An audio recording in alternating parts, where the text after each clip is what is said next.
tozaki mpe na bapolisier na parti politique na biso te eza bawa biso te kokuta ça veut dire na période ya Kabila oza na $100 oza kuluna bazwi teni na monduki basali omwani siko charge Kabila tikeli Félix Tshisekedi nde omona moto aye makambo tozali komona yango neti tozomonaka lelo mais ezosenga temps parce que Kabila fait à peu près 18 ans na pouvoir mais yo ozoya na 3 ans ya pamba pouvoir Félix Tshisekedi obanda comparer 18 ans ya Kabila na Félix Tshisekedi na tout na Kabila question l'air Kabila le père babomi na 2001 atikaka $100 la franc congolais est combien? 33 350 francs, $100. Baboni Kabila le père, $100 n'a valeur il y a 33 350 francs. Kabila le fils soit le moins de pouvoir en 2018. A-t-il $100 la combien? 171 000. Quelle différence? Mais le nom comment on a moutoyé? Kala, quand on va cabani magape pour que tu n'as pas gagné. Ote ata na Kabila ezaki bote mais moto akuti $100 na valeur ya 33 450 francs amatisi yango komisi yango ntina 171 000 wana moto alobelaka yango te Félix Tshisekedi aye na 3 ans obandi okompare ye na Kabila non po tokompare Félix Tshisekedi il faut aussi que Félix Tshisekedi na pouvoir pendant 54 ans. Parce que Mobutu a sali 32 ans, Kabila a sali combien? 18 ans. Et ça peut être... Oui. Mais comment comparer à Tubabomimbo pendant 54 ans? Aujourd'hui, comparer. Et ça veut dire, aujourd'hui, moi, il y a 3 ans, pas mon nana Moutou à 54 ans. Ça veut dire, à combien de temps la Moussade Moko? Moi, il y a 3 ans, na mukolo à 54. Est-ce que va au monde?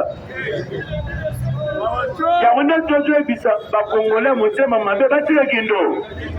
Il est suivant.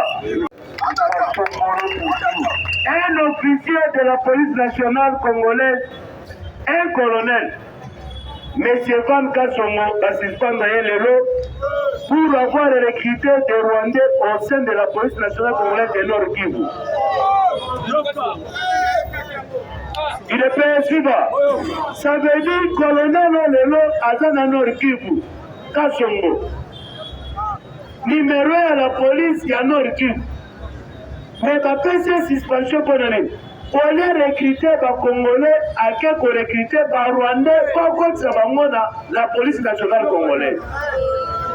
Félix Tshisekedi alobaka premier ennemi ya Congo ezako nde makambo tozomona awa. Alors, l'air ake pour recruter par Rwandais akotisa bango na la police nationale congolaise. Na idée nini?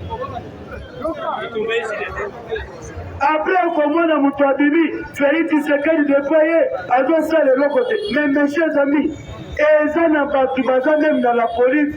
Baza Bajan de l'ordre de Baza Ba milice ya Kabila. Il est payé suivant. Comment expliquer un officier supérieur, colonel, autant qu'il ne peut recruter par Rwandais pour aller cocoter dans la police, n'a idée ni. Il est payé suivant. C'est ça Moussalo Tomoni que le chef de l'État dans Moussala Mangala. Alors, Tozo Kenenabango Malemema. Mais Tozo Lobaboye, après suspension à colonel Bakangié. Et Basengi Bana na Kinshasa. Aye expliqué Bissonal et Bandiboni avant de recruter par Rwandais. Ce qui est là, Tozo de la passion, Tozo c'est Kabila le père. Kabila le père, Batubalo Bakono n'a jamais trahi le Congo et Zakalukuta. Kabila le père aye, Etienne Tshisekedi a quel comment la Kabila le père. Aye Bissie, d'ailleurs, que Bato va soumbrir pour le gouvernement dictateur Mobutu. Tosenga Bato Fakir Basali. Azo Maboga na Bango. Kabila le père, Aboyaka, Atinela Etienne Tshisekedi, James Kabaré, le ministre na Rwanda. À l'époque, chef d'état-major, Kabila n'a pouvoir. Etienne Tshisekedi atadie msikabala biyebisa Kabila. Ngai Congolais de père et de mère. Naya nasola masola Congo na yo Rwandais. Etienne Tshisekedi akwasila moto kala sali. Le père. Ceux qui m'ont dit que n'a jamais trahi le Congo et ça le Kouta. Parce que effet ya kozwa un Rwandais qu'on nommait chef d'état-major ya armée ya mboka na biso. C'est la haute trahison. Il est président. Nebilo kozo mona balinga musuba osala. Ya onde toroba musale za makazi. Biloko ya boye ngezo sala ke Félix Tshisekedi alomo na pouvoir le lobby et l'obité. Parce qu'il faut tout ce qu'on a la police, tout ce qu'on a même fait le PC. Et ça peut être. Tout le temps, parti de temps, bon, ma case.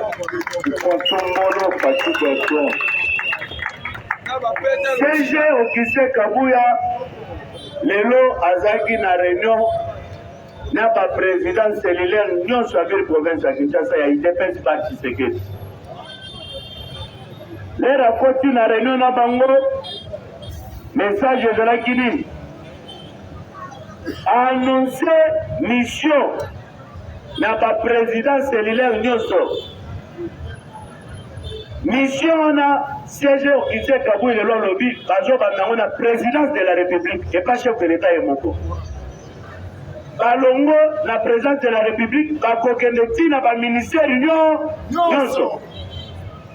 Aux membres à IDPS, il faut l'ombo. IDPS,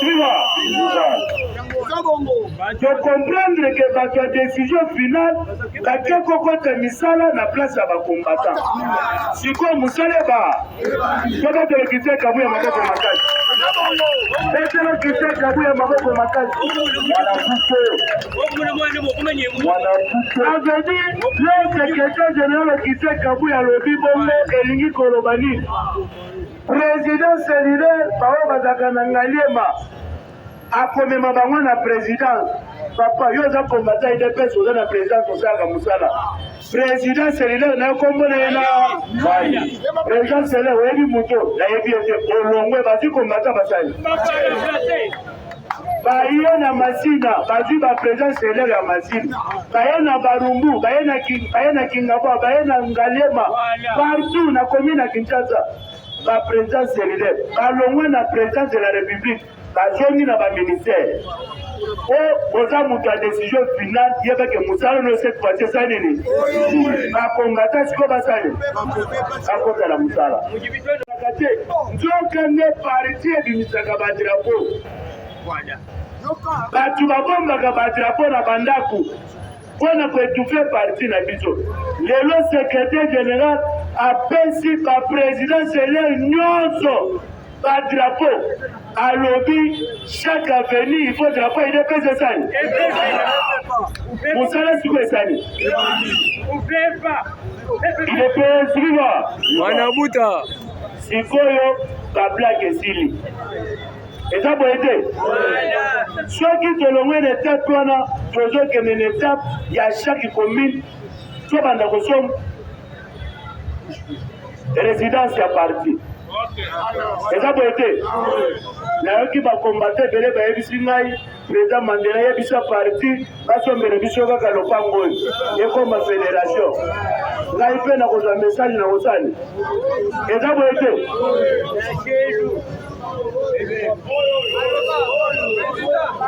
Il est fait inscrire. Kana. Yo kosomba na makati te, ezalo pamu ya ba. Ezalo ete. Patibe, betela patibe te abako makati. Kwa tombolo. Makambu pe, o biso toza ba communicateur ya IDPS. Ko bandanelo makambo lesani. Et ça peut être. C'est cette fois-ci que moi nous on est na radio, on est na télévision. Oh, je suis communicateur de l'IDPS. Je suis en justice Bakangio. Avant le barakomba IDPS, il faut un mandat au Bapesio. Et ça doit être. Parce que tu comprends que Batebele, ça image, il y a UDPS. C'est quoi l'état de droit pour gagner? Et ça doit être. Moi, je suis le communicateur de l'UDPS. Soyez kakana chez nous. La journaliste soit invité. Alors qu'il s'agit de mandat, oyo bapesio na parti to autorisation bapesio oyo koloba na komba parti de pes neto kweba siko nani azana nani ekabo ete eske balobi mabe etelo kiseka buya maboko makasi bakiti ezalaka te cette fois-ci sikoyo bakiti ezoya na baseli ekabo ete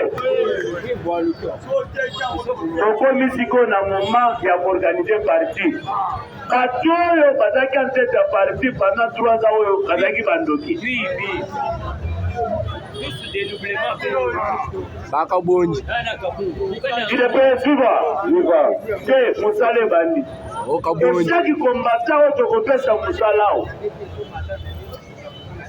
oke mosala bafuti o salaire 10% nao bazokata yango kuna eza kutu makambo teke oyo moko yaka kopesa na salaire no déjà 10% ezoki na pa baoyo baprésident sélidaire oyo bakei na misala te ayebi ke par mois nazwaka autant président fédéral oyo président sectionnaire ayebi ke par mois nazwaka o nde parti etambolaka bongo eza boye te oyoki moto aloba te UDPS ezokende na okufa oyo mosusu abi UDPS ekufi lukuta munene UDPS ekufaka te parceke UDPS eza eta de nyonso mona esprit ekufa nyonso nde esalaka te esprit ekufaka te soki oyoki moto azonala ngasi ke UDPS ezokende na okufa te UDPS ekufi yebaki aza kuyakuya aza kombata UDPS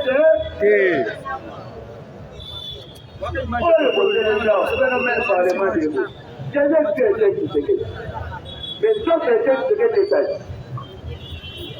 c'est pourquoi mais c'est détaillé non pour les raisons comme ça doit être UDPS c'est donc couper ce que la coupe là le bouton voulait et puis c'est que UDPS c'est pour dire la coupe jamais parce que UDPS c'est ça et ça va être c'est une partie de ça on va vous mater après